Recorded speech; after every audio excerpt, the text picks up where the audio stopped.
Aunt Nazi didn't tell them to leave with her own words. With wordless pressure, she induced them to say that themselves. Because if Dr. Nandra didn't say those words, cold silence would surely continue forever. Calm yourself, Nazi-san. Still, I understand your feelings well. I myself feel like there's something wrong with my head after all those strange repeated incidents. So I understand well why you want to suspect us. If you really have nothing to do with this, then my actions now would be beyond rude. However, please understand just this once. Very well. Let's leave the room. What do you say, Genji-san? Shall we return to the parlor and continue our chess game? If that is what you wish, by all means. I don't want to. After all, that means we'll have to leave this room knowing that the wolf is among us, right? I don't want to. Madam, please forgive me. It was obvious what Kumasawa-san was trying to say. If she was innocent, then she was being ejected into dangerous territory along with the culprit. In the current situation, urging her to leave this room along with the suspects was almost exactly the same as letting her get killed. However, Kumasawa-san really was suspicious just for being the first one to discover that Kanan-kun had been murdered. At that time, everyone except Kumasawa-san had an alibi. Unless we could prove that existence of some contraption, or the existence of some 19th person, Kumasawa-san was by far the most likely suspect. I didn't want to believe it. However, Aunt Nazi and the rest of us were in such a difficult situation that we couldn't help suspecting her as well. So we didn't say anything to stop Aunt Nazi from trying to oppressively chase them from the room. Oh, shit. We'd stopped her from shooting. We were passively agreeing to chase the others out of the room. On top of that, Maria spoke to the fretful Kumasawa-san. It's okay. Beatrice is kind to those who respect her. You believe that Beatrice exists. So it'll definitely be okay. I'll watch TV in the parlor. Let's watch it together. It's so boring here without TV. It looked like Kumasawa found Maria's roguish laugh very frightening. However, the three other people had agreed to leave the room. Kumasawa couldn't fight the flow and had to agree, crying as she went. Damn. They just straight up booted Maria out. That's... The rest of them I understand, like, but you're just gonna boot out a fucking 9-year-old like that. I get it, she's doing some creepy shit, but Jesus. Well then, Nazi-san. I'll be all for tonight. Let's meet again tomorrow. Yes. Please understand, at least for tonight. When the police come, all of us will surely apologize for our rudeness. You may play chess, but do it in a safe place if you can. Genji, I leave them in your hands. Certainly. Oh, it can't be helped, can it? They always say that the most frightening bears are those with their children. Yeah, that is facts. Genji, Kumasawa, our sincere apologies. Let us meet again tomorrow. Maria-chan too. Please forgive your cold aunt. I forgive you. Madam, the keys to this room. I will hand both over to you. Genji-san pulled 2 golden keys from his pocket and handed them to Aunt Nazi. And I will also hand over my bundle of keys to the inside of the mansion. Took out a bundle of about 10 keys of various shapes and handed it over. To the servants, those keys were probably proof of their position. Being placed in charge of those keys meant that they were trusted, relied upon. When they were forced to return them, it meant that they had lost that trust. Thinking about it this way, to Genji-san, who had worked here for a span of many years, there could be no greater shame. However, Genji-san's usual indifferent expression remained on his face. Genji, I had planned that after Father passed away, I would reward you for your many years of hard work and allow you to retire. Treat you like this. It makes me feel ashamed from the bottom of my heart. I have already received the Master's favor. Everything I have done until today has been in repayment for that. Please, do not worry over it. Well then, shall we, everyone? Good night to you all.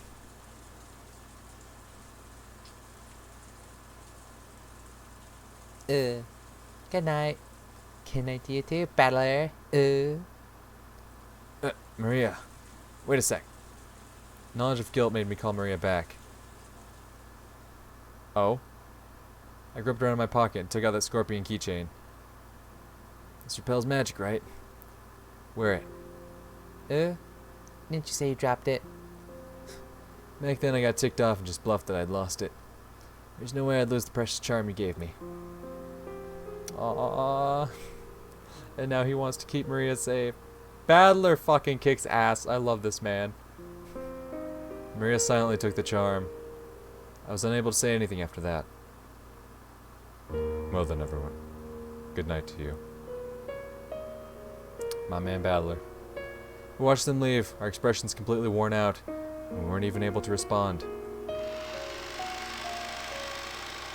My man Battler holding it down.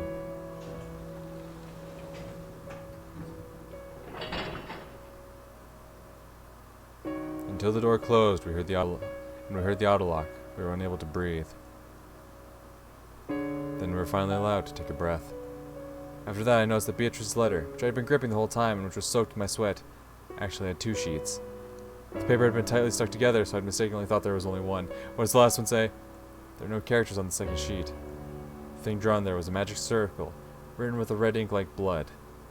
Just like how every magic circle ended up until then had been different. This magic circle is one I'd never laid eyes on before. Inside the circle, a large triangle and a small triangle were fit together in a simple design. This is something that's going to let Beatrice into the room, isn't it? Just as before, there was writing in Hebrew. It seemed clear that it held some kind of meaning. I wanted to know what it could be. We had just chased Maria, the only person who could understand the meaning of magic circles, out of the room. I thought of this magic circle as Beatrice's second message. What does this magic circle mean? It means you're fucked. Damn it.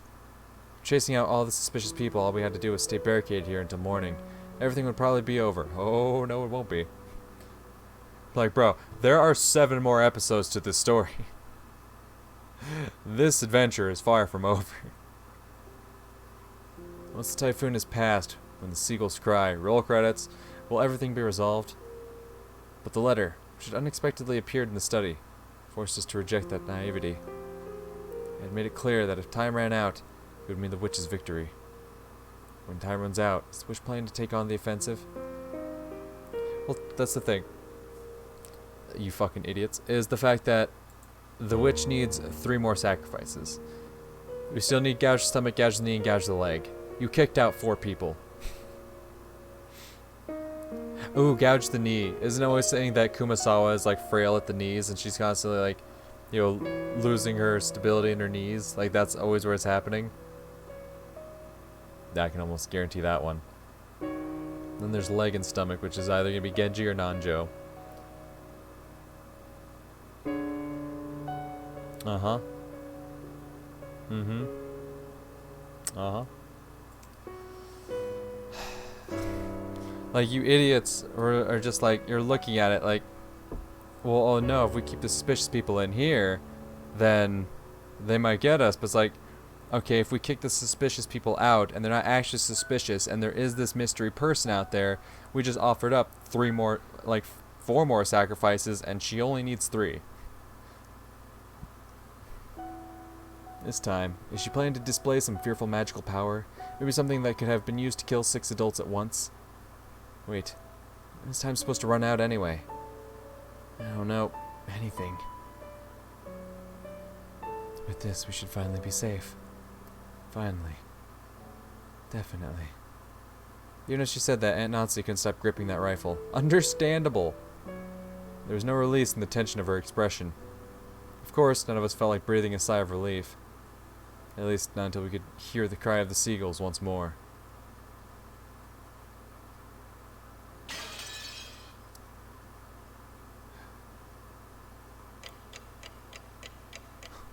$11 midnight.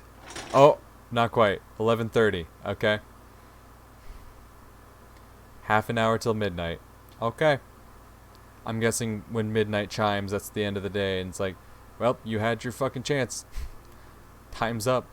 Beatrice wins. After we chased them out, nobody wanted to say anything. All the suspicious ones had been driven away.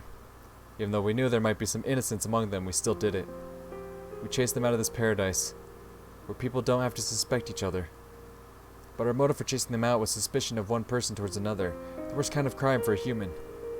If we had accepted the existence of a 19th person, of the witch, then we all might still be talking face to face, trusting in each other. In that instant, we had agreed to chase out all the suspicious people. But had that been the right thing to do? No, not at all. Don't believe that for a second. During this endless silence, we could do nothing but be quietly tormented by that sin. Aunt Nazi faced the door without letting go of her rifle for even an instant, sitting far back in the sofa.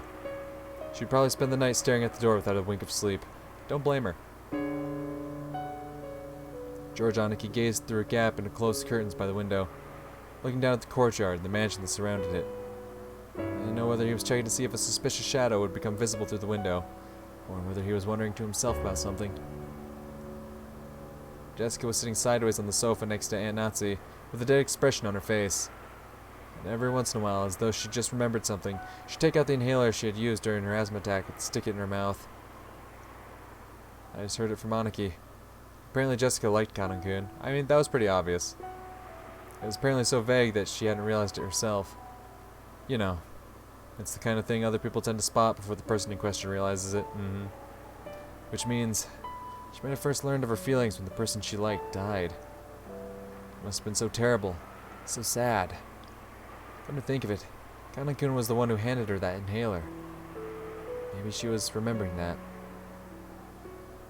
I was fishing around Grandfather's study, thinking I'd researched the meaning of the magic circle on the letter's second sheet.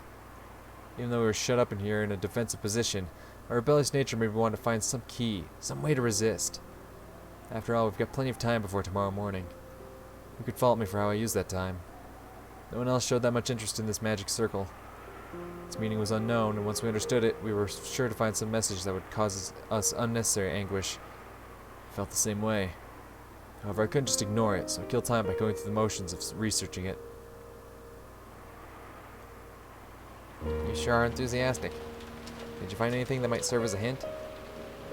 Not a thing. First tough part is finding a book written in Japanese. Just how many languages could Grandfather read? It's incredible. Aren't you tired, Valor-kun? You should take a rest while someone else stays awake.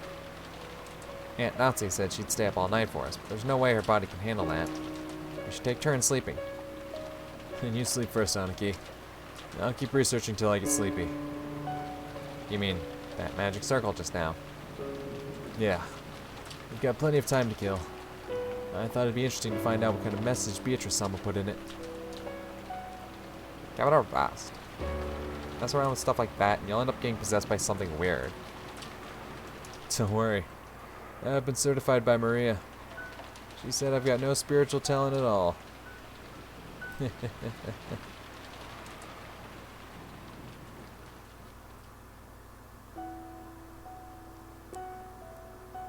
Were we too cruel to Maria?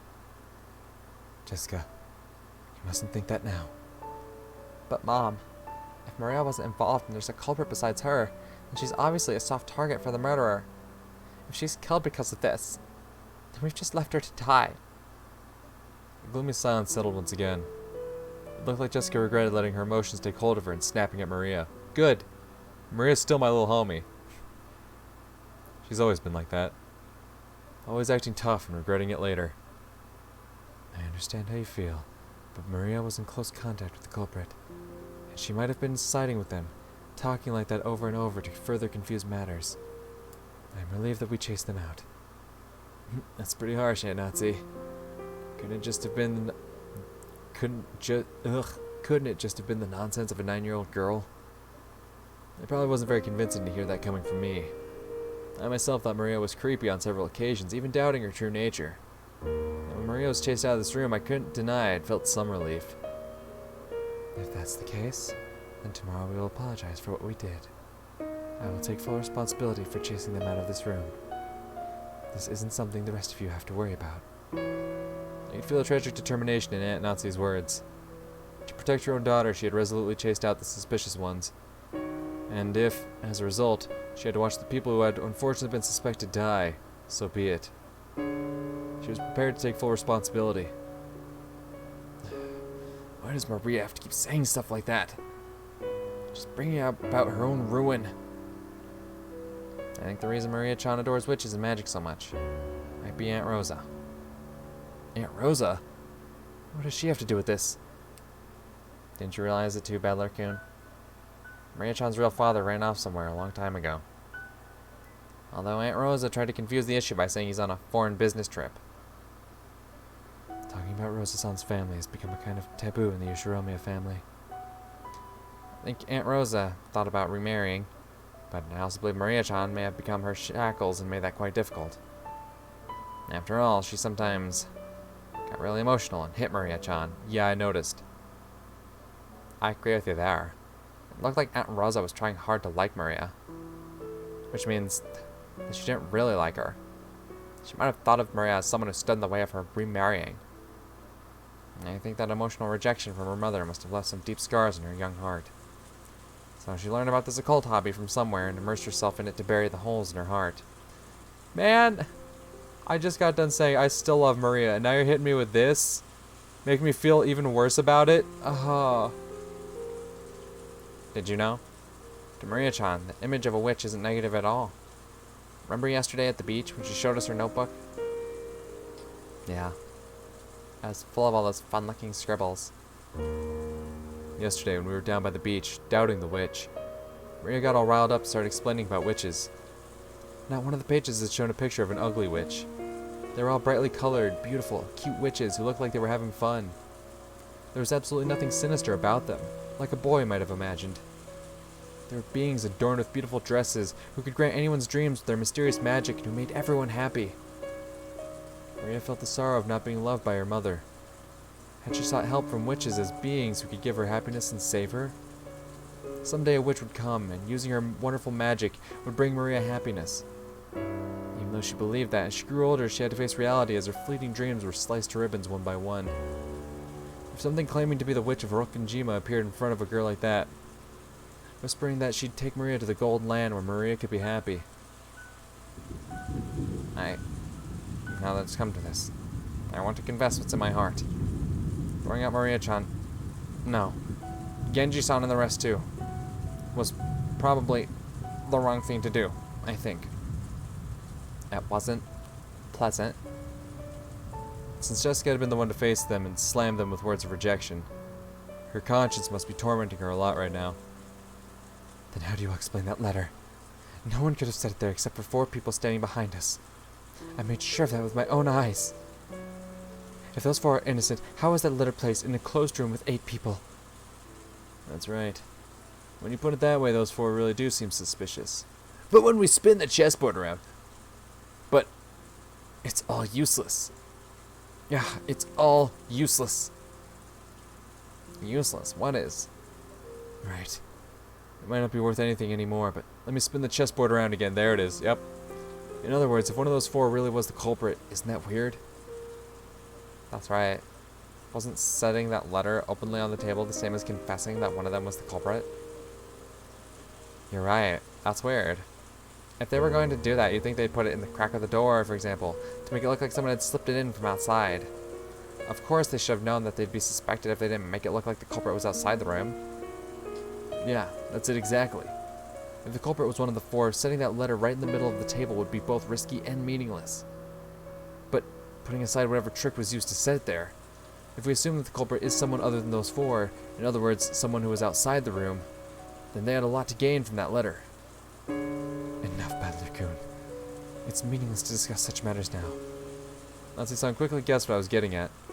No, maybe she had thought of it long before I had. It simply held her tongue. The culprit's outside the room, and they'd be totally stuck the moment we shut ourselves up in a closed room like this. That's right. It's the same as my theory about how Grandfather disappeared from this room, isn't it? That theory was that Grandfather left the room of his own accord. If the culprit used some tactic to lure him out and Grandfather left of his own accord, then... Come to think of it, when we found the scorpion magic circle on the doorknob to the study, Maria said it herself. Beatrice couldn't get through this door, but she could induce someone to leave of their own accord. Which would mean we fell for the culprit's trap completely, and sent out some new potential sacrifices. Kenji and the rest aren't fools. When they try to protect themselves, they should find the next safest place after this room. They will definitely be able to hide themselves there. Aunt Natsu hadn't answered the question. Aunt Natsu herself had realized that if the culprit wasn't in our group back then, that letter would make sense as a trap. Yep.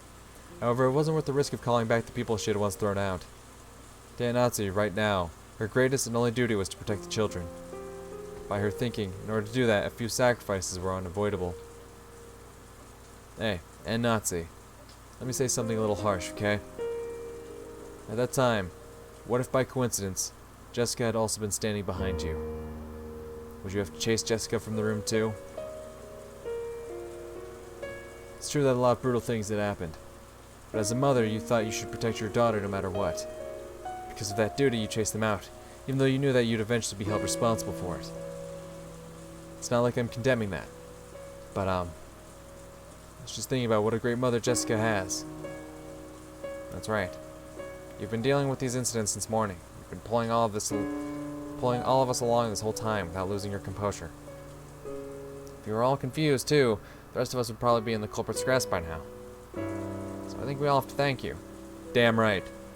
Thank you. So what are you two trying to say? Is that you wanted to act as Maria's mother too? I just thought of Maria as a real little sister and adored her, and yet a few things happened and we got a little confused. I've said a lot of mean things to her, hurting her. Mom, please, let's stick together with Maria. No, everyone. There was no culprit among us. The culprit in this case is the witch Beatrice, okay? So let's stop suspecting each other. Aunt Nancy closed her eyes for a short while. Was she coping with her throbbing headache again? Or was she thinking of something? Probably both. You are my precious daughter, the one I finally received a whole 12 years after I married my husband. I had become the worst kind of demon to protect you. That was some pretty strong language at the end there. She realized very well that her own words were an idealized view of what a mother should be. But even so, she was strongly resolved to protect her daughter, even if she had to become a demon. But that was her guilty conscience tormenting her. Today's been so long. So many things happened in one day, and we've been driven into a corner so thoroughly. I wonder if we have the right to grieve tomorrow, the way we are now. There it is. I found it. It's this magic circle. It's the magic circle of fuck you, you're all fucked. And inside the book I'd been flipping through, I found the same magic circle that had been drawn on the second sheet of the letter. Georgiana appeared at it as well. The magic circle's name was the Third Magic Circle of Mars. The Hebrew written on it was Psalm 77 verse 13 of the Old Testament. What God is so great is our God. The meaning of the magic circle was discord. Like the voice call application? Agitate internal divisions and cause the enemy to bring about their own downfall. Welp. Wait a sec. Seriously? Could there be a more fitting way to describe our current situation and mental state? We couldn't help but be stunned into silence. So this letter was a trap? How did they place it here? There wasn't anyone in this room except for the eight of us, right? Anyway, let's ignore how they got in here for now. The culprit was just after one thing. They wanted to spread the seeds of doubt inside this impregnable room and use us to throw the sacrificial sheep out. In that case, they're after the people who went out of the room. Mom, what should we do? Those four are in danger. It was surprising that Aunt Nazi remained unpleasantly silent. Even if this was all trapped by the culprit, even if the four had been chased out of the room, were in danger. It had nothing to do with the safety of the four people in here. There was no way to prove the innocence of the four people we chased out. If we're willing to let them die, then we shouldn't leave this room no matter what. That way is safest. Oh, I don't like that. Oh, that gave me goosebumps. Oh, I don't like that. Oh, I don't like that. She's gonna answer the phone, but whose voice is gonna be at the end, huh? At that time, suddenly the piercing sound of a phone rang through the room. It was the antique extension phone sat on the table in Grandfather's study. It had rung right after we'd started talking about the letter being a trap. It was natural we'd think of it as an SOS from the ones we chased out. Then Aunt Nazi spoke. Why a phone call? The phone should be broken down and unusable. Yep. That doesn't matter. If that's Maria calling for help. If the problem with the phones was the culprit's work in the first place, then this call is probably That one sentence, the ring of the phone, which it once sounded like a scream for help, and it started to sound like a ghastly lure from some unknown person. Oh, it's giving me goosebumps like a motherfucker. Ooh. That was one of like my least, one of the, well, okay, not least favorite, one of the tropes in like horror movies and shit that really fucking leaves me unsettled is when there's like, oh, something happened and then a phone rings. It's always the fucking ringing phone. Anytime they set up something like that, like, yo, the main cast will be talking about something and all of a sudden they'll be like discussing like the, the big bad of the horror movie, and then all of a sudden the phone starts ringing. It's like every time without fail,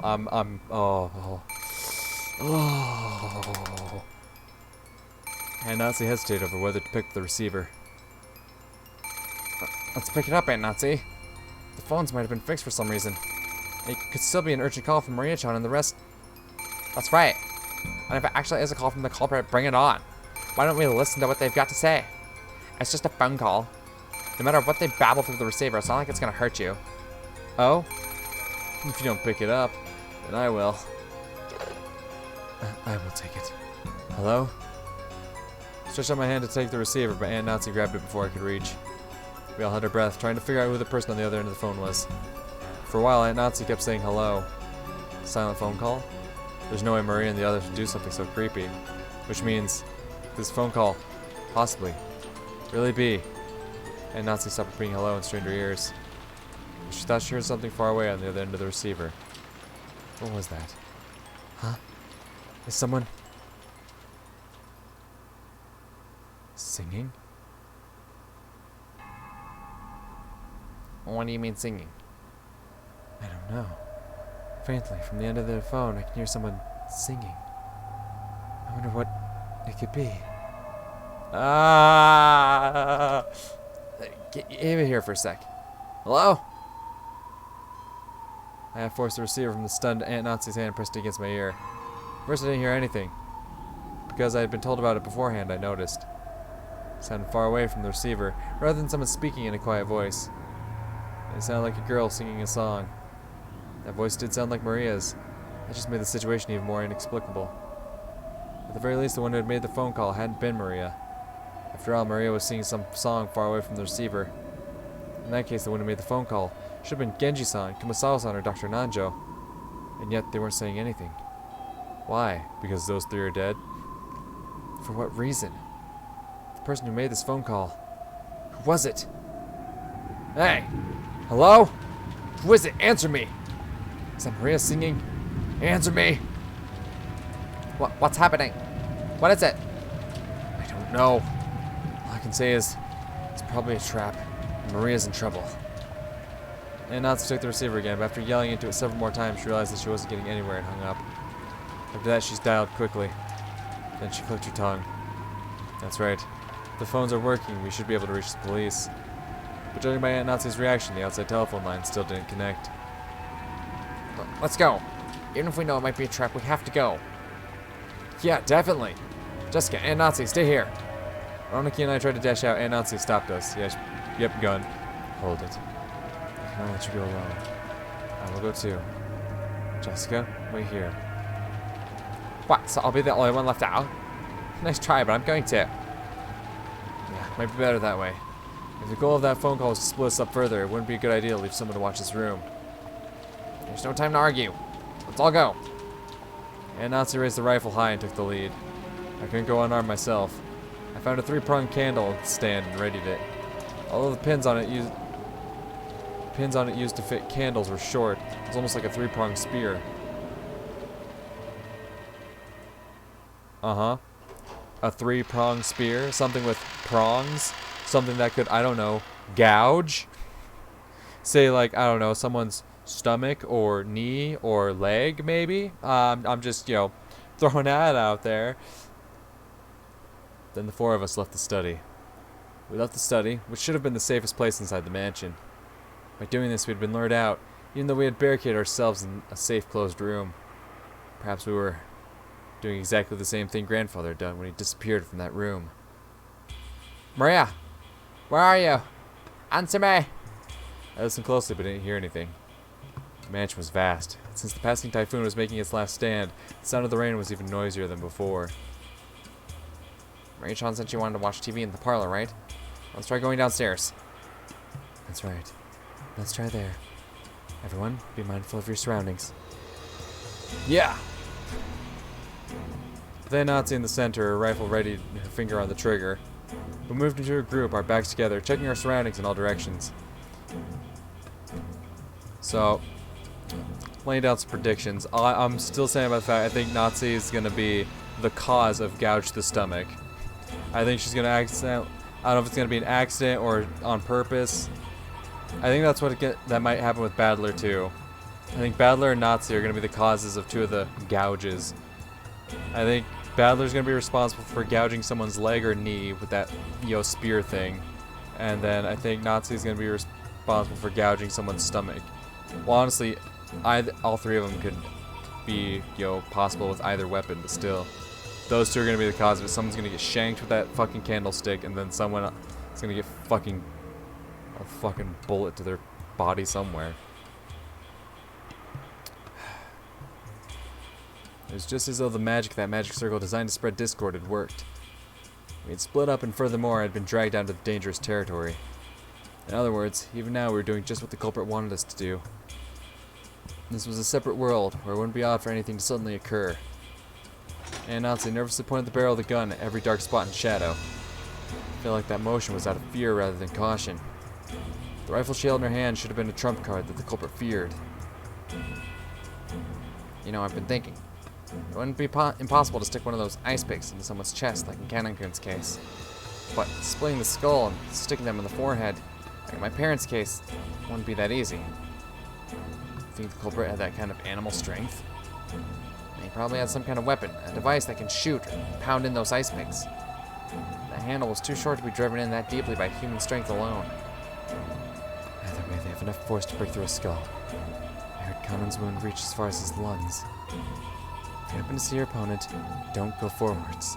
You mustn't move away from my back. Just how sinister and frightening was the weapon that could shoot these creepy ice picks? And could I do anything to combat it with just this candle stand in my hand? In the first murder, the culprit probably assaulted all four of our parents at once as they discussed the inheritance problem in the dining hall. And there were four of us here now. Apparently, I was the only person thinking this. George Aniki, Jessica, and of course Aunt Nazi were stretching their senses to the utmost limit, in the highest and worst state of tension, slowly advancing one step, then another. What have we done? Because of the seeds of doubt spread by that one letter, we threw Maria and the rest into the middle of this terrifying world. We finally reached the first floor. The parlor was just across the hall. When we listened carefully, we could hear it faintly. Maria's eerie singing voice. Oh, God. Another horror trope of mine that really gets under my skin. We got the fucking spontaneous phone ringing. Now we have, creepy singing child. Sure, come on, stack them up. Stack up all the tropes you can. Let's go. She wasn't singing naturally, so she were in a good mood. She was singing mechanically, like she was at a graduation ceremony and had been ordered to. The song she sang was just a common folk song, and everyone has probably sung in school at one time or another. Why that, in the middle of the night, alone, with all her heart, over and over? Why? Right after leaving the study, we had called out in loud voices asking Maria where she was. This time no one said even a single word. We hid our breath and the sound of our footsteps, intensely focused on our surroundings. To the point of being completely high-strung, we stepped forward. The door of the parlor was closed. We could hear Maria's singing voice through it. Aunt Nancy put her hand on the handle of the doorknob when George Aniki stopped her. I'll open the door. Aunt Nancy, Battler-kun, ready your weapons. Understood. Take care. They might attack as soon as we open it. George, he's on, watch yourself. Sure. Then I'll open it. Huh? Tried to open it, but immediately felt the hard resistance of the lock. And Nancy took the bundle of keys from her pocket and gave them to George. There were about 10 keys, and none of us had a clue which was which. Because of this, George had to fumble around loudly and test several of the keys. Since we had hidden our footsteps, preparing to make a surprise attack on the room, this felt almost fatal. The whole time we could hear Maria's singing voice from the parlor, singing the same song over and over. It was like a broken, crazy cassette tape. We'd been in that room almost constantly since morning. All the frightening things that occurred outside that room. They had left us with the impression that only this room was safe. That baseless impression was quickly falling apart. It's open. Thank you. George-kun, Jessica, move behind me. And Nazi, let's jump in at the same time and split up in different directions. If we just stand around after opening the door, these ice picks might fly right through the center. I agree. Ready? I really wish I could say no. I readied myself. They're gonna be throwing ice picks, and I'll whack them with this candle stand. Go! And Nazi and I rammed to the door before flying into the parlor, quickly splitting up left and right and searching the parlor for someone who might be waiting for us. What our eyes landed upon was an incredibly strange sight. Yep, the parlor was stained with blood. Yeah, it's gonna be the other three dead, right? And then Maria's gonna be in the middle of it. Or no, there's gonna be 2 dead. And then it's like, so there's 1 more. This place, where we spent almost the entire day, where we pressed in together to protect ourselves from some unknown malice, and stained with fresh blood, had become an ocean of blood. On the floor lay Genji-san, Kumasawa-san, oh nope, all 3 of them, and Dr. Nancho, their entire body stained bright red with the blood. The only way we could identify them was by their clothes. That's because, yeah, that's right. That's how this whole tragedy started. Their faces. Just like our smashed up parents in the shed, you couldn't tell where their eyes stopped and their noses began. It was as though they'd rudely plunged their faces into tomato pot pies and all squished up. Ugh! And that wasn't all. Oh, there's going slaughter time! Let's fucking go. And that wasn't all. I heard that their bodies had other wounds. Yep. Let me guess. 1 in the stomach, 1 in the knee, 1 in the leg? It was those demon ice picks. They were in Genji-san's stomach, Dr. Nanjo's thigh, and no, his knee. That's right, of course it's his knee. In the epitaph, the 6th twilight was the stomach, and the 7th twilight, the knee was gouged. So after seeing one of them stuck near Kumasawa Bachan's calf, I couldn't help masochistically laughing. Ah, that's right. On the 6th twilight, gouged the stomach and kill. On the 7th twilight, gouged the knee and kill. On the 8th twilight, gouged the leg and kill. Ah, now even the 8th twilight is over. The next one is the 9th twilight. What was it again? The witch shall revive, and none shall be left alive. Maria was there. She was facing the wall in the inner part of the room, standing stock still, completely alone. Yikes. She faced away from this horrible scene, standing by the wall, singing her song over and over again. There was nothing else in the room. Just the corpses of the 3 who had been brutally killed, and the phone receiver, which was still off its hook, proving that this was the room the call had come from. Just that, and Maria, her back to the scene as she kept on singing while facing the wall. We couldn't even scream at this bizarre scene. We could only stare, shocked, with our mouths hanging loosely open. Maria? Jessica called out to her, but Maria showed no reaction. Alone, she kept singing on and on. We had come here trying to save Maria from some approaching danger. So now that we had found her, we should have been running up to Maria, hugging her, joyous that she was safe. And yet, not one of us could do that. Everyone thought it, but they couldn't say it. After all, because, that's right. Even if that's crazy, no, it couldn't be. Maria! Stop singing. Are you listening? At some point, Aunt Nazi and I had pointed our weapons at Maria's back. I yelled at Maria in a violent voice. There was no reaction. She just kept singing. With the candle stand still ready, I ran up to her and forcefully, violently slammed my hand down on her shoulder. Then I pulled her shoulder, forcing her to turn around.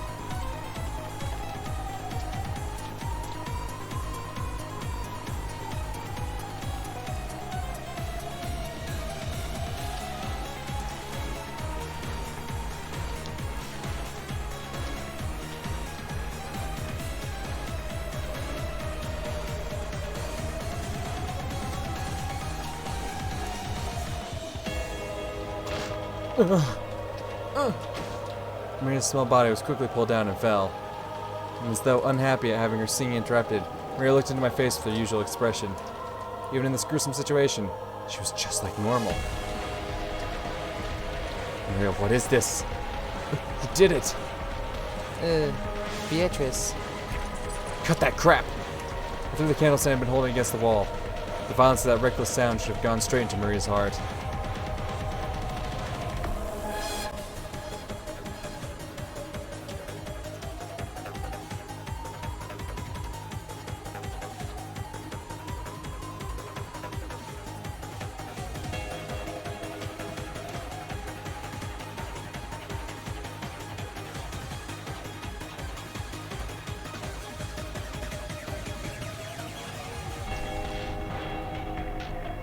But Maria's expression didn't change at all.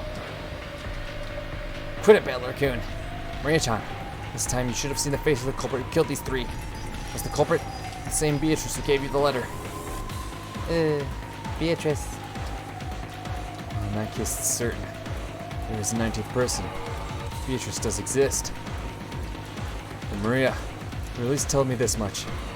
How did they kill these three people? What did they use to kill them in such a brutal way? I don't know. How could you not know? It happened in this room. Are you trying to tell me you were so absorbed in seeing that you didn't notice? Calm down, Battler-kun. Maria-chan, talk to me. Okay? George Aniki, as he always did, crouched down next to Maria so that their eyes met, and talked to her very kindly. Maria-chan, why were you facing the wall and singing? Beatrice said to face the wall and keep singing for a long time. So, did Beatrice come here? Were Genji-san and the rest still alive then? Everyone came into the parlor together and sat down. Genji-san made sure to lock the door. I was locked when we got here. Well then, how did Beatrice get into the parlor? How should we get into all the other rooms, Jessica? Come on. I know you ain't got much of one, but use your brain here.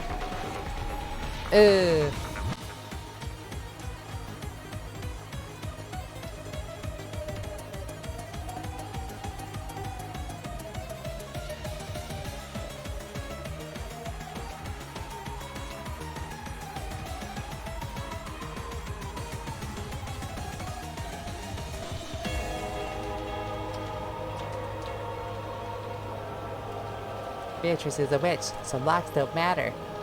She turned into butterflies and came in through the crack in the door. Huh? Calmly joking at a time like this? Like hell that happened. What are you saying? You can't believe it? That's why I didn't want to say. No matter how I say it, you won't believe. But Beatrice is a witch.